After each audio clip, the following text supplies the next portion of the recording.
of the Spirit. And he cannot enter into the kingdom of God unless he's born again. And watch this. If God got a kingdom for you to be able to please him, you got to be able to get in his kingdom to please him. Y'all ain't saying nothing. That's right. You can't stand outside the kingdom and talk about, I'm out here pleasing God. God don't even see you. You ain't even in the kingdom. That's right. Y'all ain't saying that. You got to get in the door in order to please him. You got to be born again. Every man and woman is controlled, listen y'all, by a sinful nature. And while we are living according to the sinful nature, Romans 8:5-6 says we can never please God. Right? For they that are after the flesh do mind the things of the flesh. But they that are after the Spirit, the things of the Spirit. In other words, to please God, your spirit got to be leading you and not your flesh. Y'all ain't saying nothing. Verse 6 says, for to be carnally minded is death, but to be spiritually minded is life and peace. Y'all ain't saying nothing. And watch this. That makes sense because to be spiritually minded, that means there's life and there's peace. And that's what pleases God. Yeah. To be carnally minded is death. Yeah. For the wages of sin is death. And when we get in the flesh, that, listen, number one, the flesh is going to die anyway. Everything we do in the flesh is going to die. But things in the spirit is what pleases God. And then those are the characteristics of when there's you're being led by the Spirit, there's going to be life. Watch this, y'all. There's going to be peace. See, that when the Spirit is in it, listen, I'm talking about things are alive, you know. And ain't nothing dead when the Spirit is in it. Y'all ain't saying that church ain't dead, your house ain't dead, you ain't dead, because the Spirit is in it. Yeah. Where the Spirit is. Listen, chaos can be going on all around, and you'll still have some peace. Y'all ain't saying that. I'm talking about, I need some witnesses when things got bad in your life, and you ain't know how the bills are going to work out, and you was walking up and on your job, and nobody even know what was going on with you. You right. Y'all ain't saying that. They looked at you look just as normal, but they ain't know you ain't have nothing, you was hungry, you ain't know if your kids were going on, and you just walking around acting just normal, and if you would have told them, they wouldn't have believed it, because you acting like you got so much peace. That's right. Thank you, Lord. Just walking in work, stomach hurting. You ain't had nothing to eat the night before, and your kids, you glad they going to school so they can get some lunch. See, some of y'all won't be real, but I testify. I'm talking about, I'm walking to a job as a manager. And get up there, got to dry off and cool off. Get up there a couple hours early, and then cool off, then go unlock the door. I mean, they come there, boy, oh, you got it going on. Boy, you a young black man manager in the store. See, I ain't know. I had to walk 4 miles to get over here. Yeah. And I'm in Section 8 apartments. Come on. Rain is so real, Pastor Rain is so real. That's right. But I had some peace on me because I knew the Lord. Had some joy in there, smiling, laughing. They ain't had no lunch money. Well, the employees come in, I'm the boss. They coming in, hey, you a few minutes late now. What you doing? Now come on, get this stuff together. Go on, clock in. I'm finna run and give me something to eat. I ain't got no lunch money, but I'll sure walk at McDonald's in the corn dog spot with my friends. What's up, man? You got me? Got me today. But I'm hungry now. But you wouldn't know it. And some of y'all can testify when it was hard. Listen, because you had the Spirit in you. You didn't flip out and lose your mind. That's right. That's right. Thank you, Lord. You ain't just overly panicking and acting like it's all over with. You knew it was hard and you didn't really have no answer, didn't know how you was going to get out of it. But since the Spirit was in you, you just had some peace. That's what you have When you're spiritually minded, there's life and peace. The first need that we know, therefore, is to be born again, so that we are controlled not by the sinful nature, but by the Spirit. All right. Romans 8:9 says, but ye are not in the flesh, but in the Spirit. If so be that the Spirit of God dwell in you. Now, if any man have not the Spirit of Christ, he is not of his. You got to have the Spirit. And then watch it. And then when you got the Spirit and somebody else got the Spirit, you know. Right. Yeah.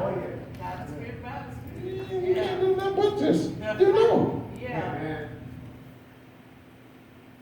We must separate ourselves from all sinful and doubtful things. All right. And this ain't turning into no, you got to be holy, perfect.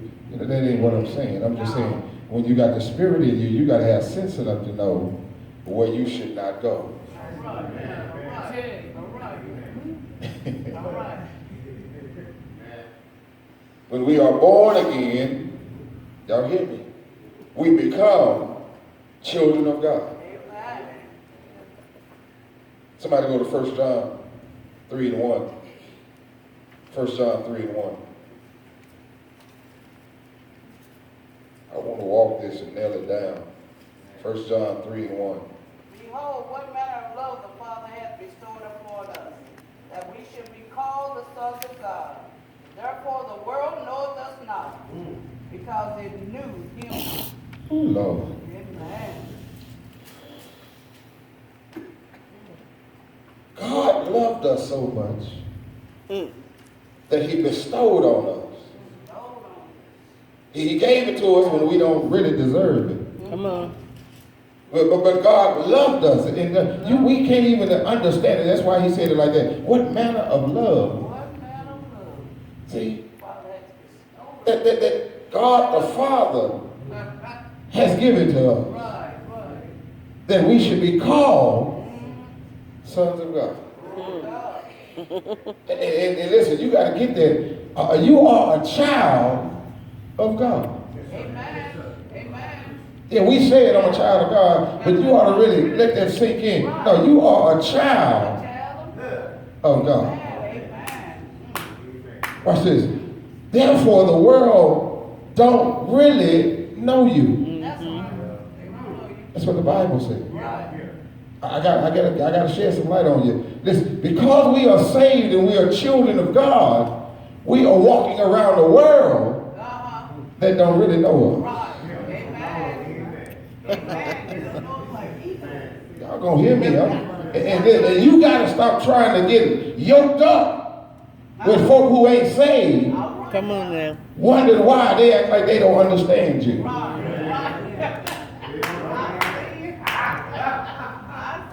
Because we are literally walking with every child of God. We are literally walking around in a world that don't even know who we are. You might well walk around the mall and go do what you're going to do, but if you run into folk and they acting weird, you might well just chalk it up. Well, I know you acting weird, because if you don't know the Lord and you ain't saved, you don't really know who I am. Yeah. Come on now. You're right about it. Therefore the world know us not, because it knew him not. Christ that is in you, his spirit that is in you, when Jesus was here, he created everything and it didn't even know who he was. Y'all ain't saying nothing. And I can almost skip through the lesson. And that's why, as Christians, we got to make sure we so tight-knit, because listen, ain't nobody else out there even know who we are. That's right. We ain't got nobody. We really a gang. I'm going to make it real plain. We ought to be set tripping. Yeah. They missing it, huh? Yeah, we ain't got no colors, but we a gang. I mean, we are Christians. We all got the same spirit in us. And listen, we got a world out there that don't know nothing about Jesus, don't care nothing about Jesus, don't care nothing about the things of God. And here we are walking around representing God, and we are in a world. We got to make sure, where's the other Christians at? Right. You walking through this wilderness by yourself. And if he's in you and he's in me, and that's why I love that song, that Jesus in me loves the Jesus in you. It's so easy. It better be easy that we gonna get yoked up together. Because if we ain't yoked up together, you gonna get beat up and I'm gonna get beat up. Come on now. Come on. Y'all ain't saying that. You do know that the road to heaven is narrow. Ain't a whole lot of us on that road. It's a little bitty road. Ain't but a handful of us walking on that road. And on that other road, it's a big wide road with a whole lot of folks that doing a whole lot of things. And we better make sure we watching each other on this narrow road. Yeah. All of us are children, sons and daughters of God. This Christian life, y'all, is a warfare.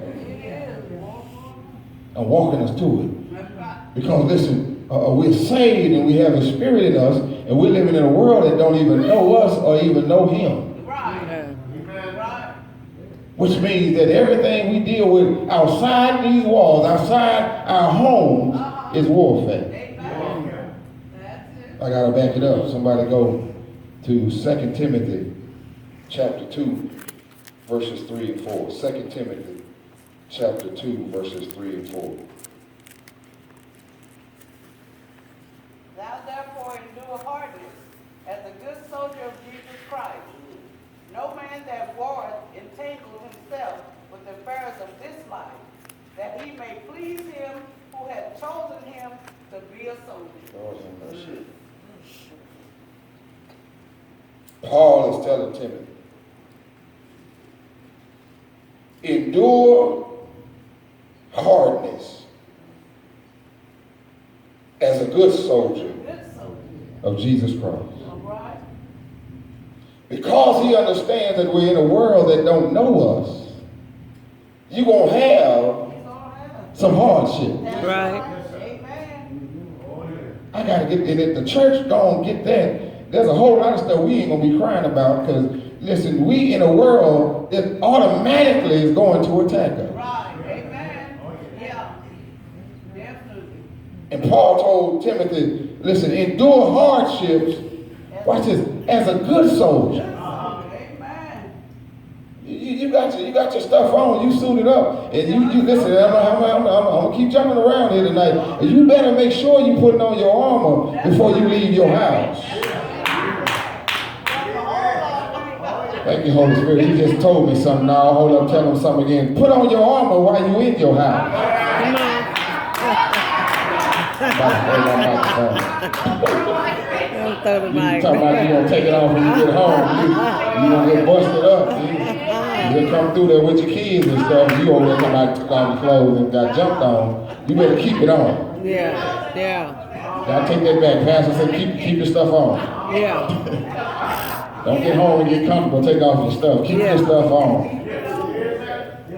And for Paul to be using the analogy of a soldier lets us know that there's warfare. That's right. The language in the Bible ain't just to be there to be cute. If he say, listen, endure hardship as a good soldier of Jesus Christ, you telling me, Paul, I'm a soldier of Jesus Christ?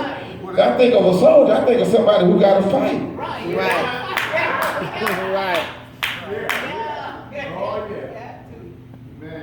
That's what I'm telling you. This Christian life is warfare.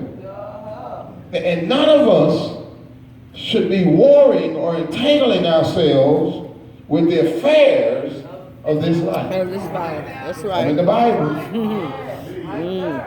See, you in the military. I wish I talked to some people who've been in the military. And when you're in the military, you on the base.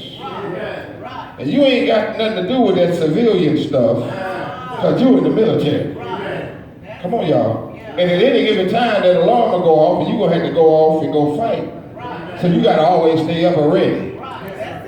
Come on, somebody. You ain't got time to wonder a house got robbed over there in the neighborhood on the east side. You on the base. That's it. You governed and ruled by different rules and laws. And can't no anybody get on the yard. That's right. About to keep talking here. Can't know anybody come stroll in the Hillwood. What you on our yard for? We on point. What you come on? What you here for? What's going on? We want to know why you're here. Do you know the Lord? Because you on our yard. You came on our yard. Came on our turf. It says no man that warreth entangled himself with the affairs of this life. That's why when war break out, or if war break out, those soldiers who's going over there fighting, they ain't got time to think about what's going on at home. No. I'm trying to help y'all with the lesson. You can't be out there trying to fight and you worried about if your girlfriend dating somebody else. You gotta stay focused so you won't lose your life. That's right. Come on now. Same thing with God is telling us that as a good soldier of Jesus Christ, you can't entangle your stuff with worldly stuff. You on a whole nother mission. It says that don't entangle yourself with affairs of this life. Watch what it says again. That he may please him who had chosen him to be a soldier. I'm still on this pleasing God. And I want to be pleasing to him because he chose me to be a soldier. And I want to make sure I'm pleasing him. The lives of the worldly Christians are full of sinful and hindering things, but those who wish to please God disentangle themselves from the things which hinder them in that Christian life. This is what I'm trying to tell you tonight. Listen, you got to disentangle yourself. There's some things that try to keep you tangled up. You got to untangle yourself. Right. Get out of there. Come on. Why you get caught up in that stuff and hey, you all tangled all up, and why you can't even function because you all tangled up. And I know I'm talking to all of us in here that there's things in our life that have you all tangled up, and you getting all caught up in all that stuff, and ain't none of that stuff really matter. It ain't matter. But why Satan has designed it to tangle you up so that you won't be an effective soldier for the Lord. We must dedicate our lives to him. That's why Romans 12:1 said, you about to say it when I said it earlier, I beseech you therefore, brethren, by the mercies of God, that you present your bodies a living sacrifice, holy, it says acceptable or what? Pleasing unto God, which is your reasonable service. And when you notice the word holy and pleasing to God, that separation from sinful and doubtful things is really a negative. Right. But the dedication of ourselves to the Lord is positive. I said something, y'all. You got to ask your question, have you ever presented your body a living sacrifice? Have you ever really presented your body, watch this, holy, acceptable, watch, pleasing to God? And the Bible says, which is your reasonable service. Y'all ain't saying that, have you? Yielded your body parts to the Lord? Let your body be an instrument that he can use. You're going to run for him, you're going to talk for him, you're going to clap for him. You're going to look for him, you're going to hear for him. Present your body a living sacrifice. You ought to want to say, Lord, I want to please you so much. Why? And you can't please him if you ain't present your body. That's right. All right now. I just said the lesson is about pleasing God, but I said, even if you're tired, you still got to present your body. That's right. Even if you're hungry, you still got to present your body. Even if you got a headache, you still got to present your body. Because you're trying to what? Please God. Please God. This is your hands, your feet, your eyes, your ears, your lips, everything. You ought to be just running, saying, Lord, look, have your way. Do with me whatever you will. And watch it. I know I might feel a certain way, but you have your way. You're the potter. Y'all know the thing. I'm the clay. Shape me, mold me, do what you want to do with me. Just do whatever you want to do with me. I'm at your disposal. Not only that, we must be good witnesses.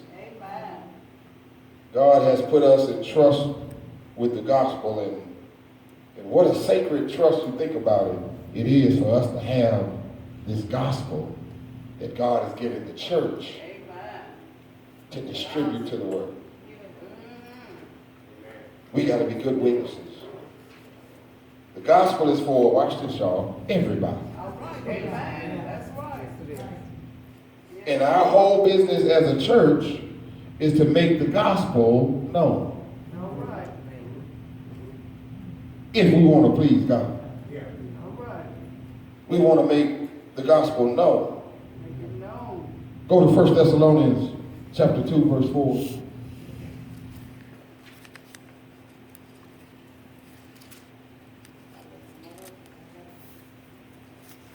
1 Thessalonians chapter 2, verse 4.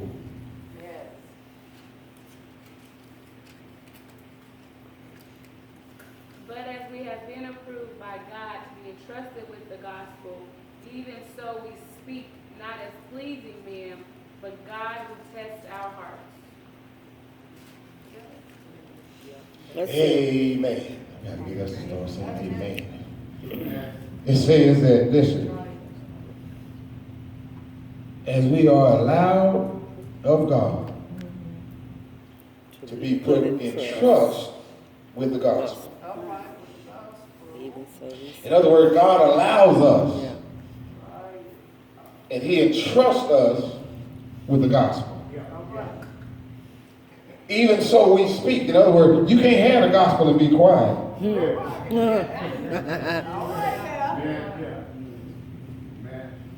Yeah, and I'm finna go here. Do you know every child of God is a minister? That's right. You're right. It ain't just because I got the title pastor, but all of us are ministers. I do know some of y'all. I know y'all done went to Calvary just like the pastor preacher went to Calvary. Y'all told somebody he came, he lived, and he died, but early Sunday morning. He got up with all power. I hope you'd have told somebody the gospel. It says that he's entrusted us with the gospel, so we speak not as pleasing men. We back on this pleasing thing. Why? But pleasing God. Because he's the one that tests our hearts. Because man or woman don't know your heart. I don't care. Y'all don't know my heart. I can be up here about as evil as all day long. Come on now. I can be up here thinking about cookies and chocolate and ice cream and all kind of crazy devilish stuff. Y'all don't know my heart. You don't know my heart. Watch it. And I can look at it, I don't know your heart. Yeah. But the one who does know our heart is God.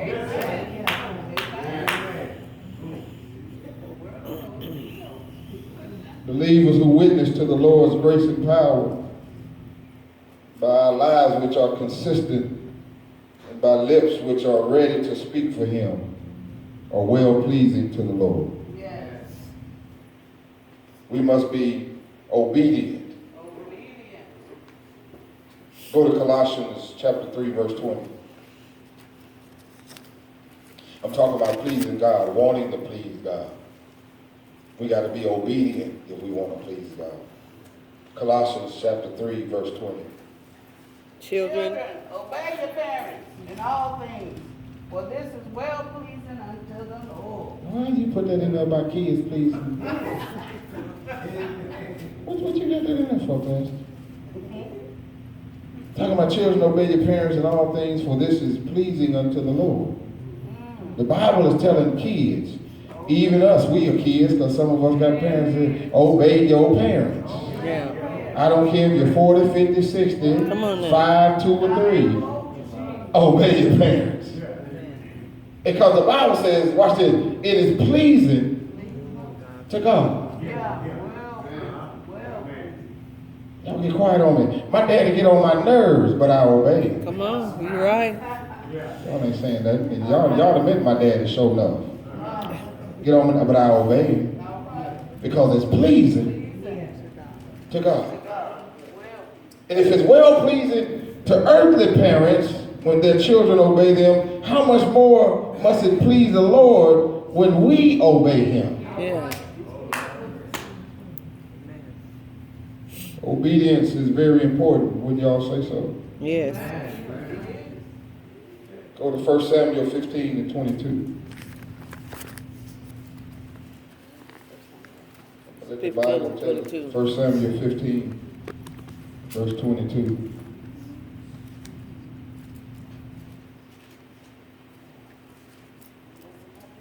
Samuel replied, "If the Lord delight in burnt offering and sacrifice, as much as in obeying the voice of the Lord, to obey is better than sacrifice, and to heed is better than a fat of ram."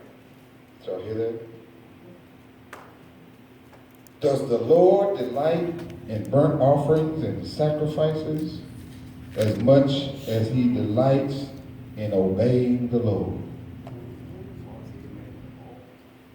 He said, watch this, to obey is better than sacrifice.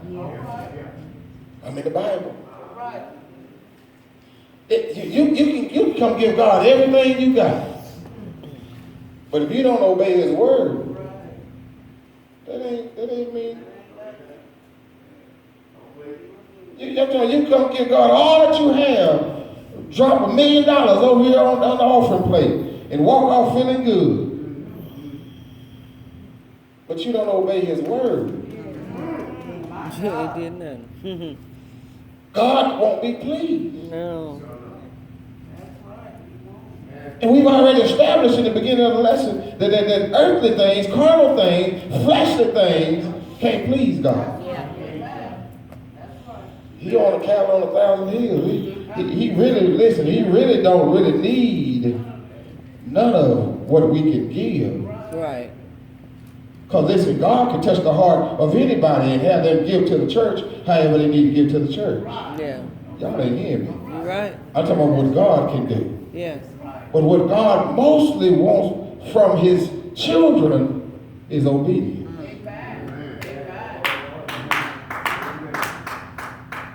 Go to John chapter 2, verse 5. We about to get out of here. John chapter 2, verse 5. I tell you what it says. When Jesus got to the wedding and Mary, his mother, said to the servants, do whatever he tell you to do. Right. I'm almost done. You do know if those servants wouldn't have done what Jesus told them to do, they never would have got no wine. Y'all missing it. The first miracle never would have happened if those servants wouldn't have done But they were told. what Jesus told them to do. Lord have. Y'all missing it here. They be like, what you going to get some water pots for what, man? What do you, don't ask no, Mary told don't ask no questions. Whatever he tell you to do, just do it. Ain't gonna make no sense, don't seem like it make no sense, seem like you might be crazy, but if the Lord says do something, just do it. And watch what, they didn't know it was going to turn the water to wine, they didn't know how it was going to happen, they just knew they ran out of wine, but if you just do what the Lord say do, he'll always perform a miracle. Wow. Be obedient. You got to have faith in God. Faith in his word.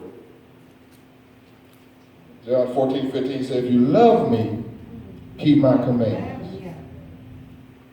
Acts 9:6 says, now get up. He told him, go into the city and you will be told what you must do. All right. Sometimes God will just tell us something in his word that what may not make sense. We may not really don't want to do it, but just do it anyway. Right, right. Amen. Amen. We got to have faith in God's word. Faith. Because watch, without faith, we know it's impossible To please thee. to please God. Amen. And the whole subject tonight is wanting to please God. Amen. But you can't please him if you ain't got faith in his word. That's right. You can't hear his word and say, okay, that sounds good, but I ain't finna do it. So you saying you don't really have faith in his word. So if you ain't got faith in his word, then you can't please God. All right. All right now. You got to have faith Yeah. in his word. Amen. We are told that unless we have confidence in God, we cannot please him. What a word. We can trust him for forgiveness. We can trust him to put food on our table. Amen. Come on. Y'all ain't saying that. Come on. We can trust him for salvation. That's right. Thank you, Lord. Come on, we holler about all that stuff. But we can't trust his word unless we got a blueprint. Yeah. Well, We got to learn to trust him. amen. Amen. The Bible says he will supply all of our needs according to his word. Rich and good. That's what God can do. Every need he will supply. Amen. Let me get out of here. It says that we must be big-hearted, large-hearted. We got to look up and see in Hebrews 13:16. I'm going to read it. It says, but to do good and to communicate, forget not, for with such sacrifices, God is well pleased. All right. In other words, God is well pleased when we do good. When we do good. Amen. One translation renders that, don't forget to be kind and liberal, full of love, sympathy, understanding, readiness to help, encouragement, unselfishness. You got to want to do good. All right. This is the key to a successful Christian life. And these are the things that God looks for if we want to be pleasing to him. All right. The most wonderful result is that if we make it our ambition to please God, we shall have his smile upon our life. When you look at John 8:29, it says, he that sent me is with me. This is Jesus talking. The Father had not left me alone, for I do always those things that please him. Yeah. Jesus said that. All right. And it says, and lo, a voice from heaven saying, God said about Jesus, this is my beloved Son, in whom I'm well pleased. Yes. The Lord Jesus is the Son of God, and he's God's Son, but I said it earlier that all of us are God's children.